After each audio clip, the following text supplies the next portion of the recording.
Thank you for joining me again on Blurred Lines of the Brainwashed, episode 2. And before we get started into our topic, the only question to ask yourself is, do you want me to tell you the truth or lie to you?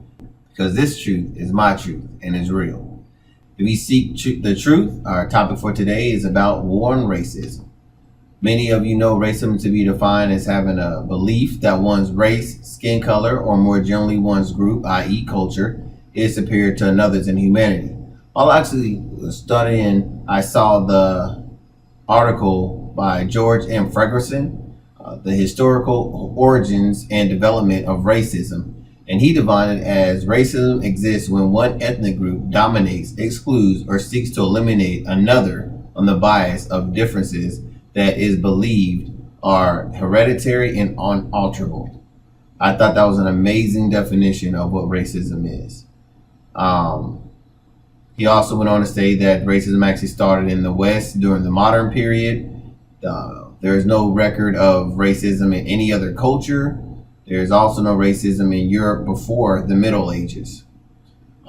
Coincidentally, the same day, I saw a YouTube video by Lavelle William Crump. Many of you know him by David Banner. And he actually stated that blacks are in the negative situation that they're in due to not being racist enough. And I was intrigued. I was more interested to find out what he had to say. And he went on to say that there was like a code of honor amongst family, friends, and foes, the righteous and the wrongdoers. And I started to understand what he was actually coming from.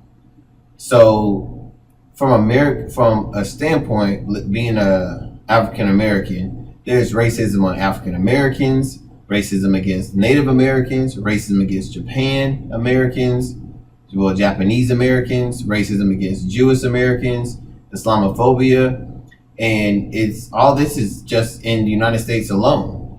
This is actually supposed to be the land of the free, the greatest nation in the world, the land of opportunity. So do we need change? Of course, yes, we need change. And there's clearly a lot of signs of when there needs to be a change. For example, people are dying, people are unhappy every day, more toxicity than positivity, people are not getting jobs they are good at and enjoying, people feel they're not living anywhere close to their potential, everyday outcomes feel meaningless and negative, and these are just a few signs of when there needs to be change. Like, sure enough, there's been tried a few attempts, and I really feel like the biggest issue that we have right now is we're getting misconstrued and brainwashed by what exactly is a movement in a moment. Many of us is actually living in the moment versus trying to do a movement. Like, some good examples of what a movement is was like the Civil War, the Black Power with the Panthers, the original American protests. What else we got? Women's suffrage, the anti-war, gay rights, labor movements, the Tea Party. All these were movements. Right now we have Black Lives Matter, and pretty much, to me, that's a moment. Pretty much, we need to stop living in the moment, and we need to stand for a movement. The reason why I say that is because the key sign of a positive movement is that there is positive change. So the question is, eliminating or at least diluting racism to pride will be the biggest step to making America great again. Like, I understand that. How do we actually end something that's been brainwashed America since the 1600s?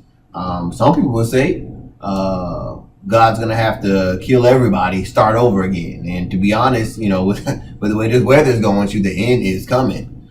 But on another note, I really feel like most people need to be honest with themselves. Just like the first question to ask, as far as like actually looking at this from a serious standpoint, will be like, does majority of the world really want racism to end? And I say that because there's a lot of people who are comfortable in ending racism would jack up their entire return of investment and their power. And that's what America's all about. There's an honorable judge that said no Negro, whether slave or free, could ever be considered a citizen of the United States. But once we get past that simple question of do we really as a country want to get rid of racism, it's time to move on over to get to this utopia of a world with not as much racism in it, which I personally feel like, if we take that racism and dilute that to a little bit of pride and stop going overboard with it, I think things would be a little bit better. But that's just my personal opinion. But as I was saying before, in order to get to this utopia of eliminating racism, the steps are easy. You look at yourself first, you make an effort, you learn, you engage your brain before you engage your mouth. Understand that perception is not everything. There's always three sides of every story. Be open to explore where you have not gone and support those who are less fortunate. Boom, drop the mic. That's it. Done. So I do appreciate you coming out today, watching my video. More to come. 2 more to go next month. May the sun and the moon be your guide. If not today, then the great grace and mercy. Tomorrow is a new day. Please like, subscribe, and share. But before I do go, I do want to take a time to let everybody know that it is observed today for Martin Luther King's birthday. And I was thinking about a good quote to put up here. And one of my frat brothers sent me this quote, and I felt like it went in perfectly with today's topic.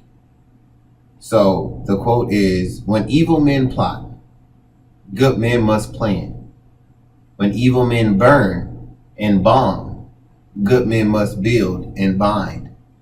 When evil men shout ugly words of hatred, good men must commit themselves to the glories of love. When evil men would seek to perpetrate an unjust status quo, good men must seek to bring into being a real order of justice."